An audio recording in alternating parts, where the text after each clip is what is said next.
గోవా సిర్గావ్లో ఘోర దుర్ఘటన చోటు చేసుకుంది.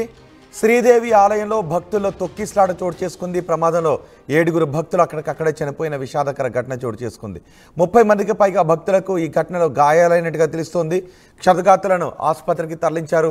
మృతుల సంఖ్య ఇంకా పెరిగే అవకాశం ఉన్నట్టుగా తెలుస్తోంది. గోవాలోని శ్రీదేవి ఆలయంలో అక్కడ పూజలు జరుగుతూ ఉన్నాయి. ఆ సమయంలో పెద్ద ఎత్తున భక్తులు అక్కడికి తరలి వచ్చారు. అయితే ఈ ప్రమాదంలో ఒక్కసారిగా తొక్కిసలాట చోటు చేసుకోవడంతో 7 భక్తులు అక్కడికక్కడే చనిపోయారు. వారిని వెంటనే ఆసుపత్రికి తీసుకువెళ్లేసరికి వాళ్ళు ప్రాణాలు కోల్పోయారు అని చెప్పారు. గోవాలో ఈ ఘటన చోటు చేసుకుంది. సిర్గావ్లో గల లైరాయ్ ఆలయంలో ఈ అపశృతి చోటు చేసుకుంది. అక్కడ ఒక జాతర జరుగుతుంది. ఆ జాతర నేపథ్యంలో పెద్ద ఎత్తున భక్తులు అక్కడికి వచ్చారు. ఆ సమయంలో పెద్ద ఎత్తున భక్తులు అక్కడికి వచ్చిన సమయంలో తొక్కిసలాట చోటు చేసుకోవడంతో 7 ఈ ప్రమాదంలో చనిపోయారు. మరి 50 మందికి తీవ్రంగా గాయాలైనట్టుగా తెలుస్తోంది.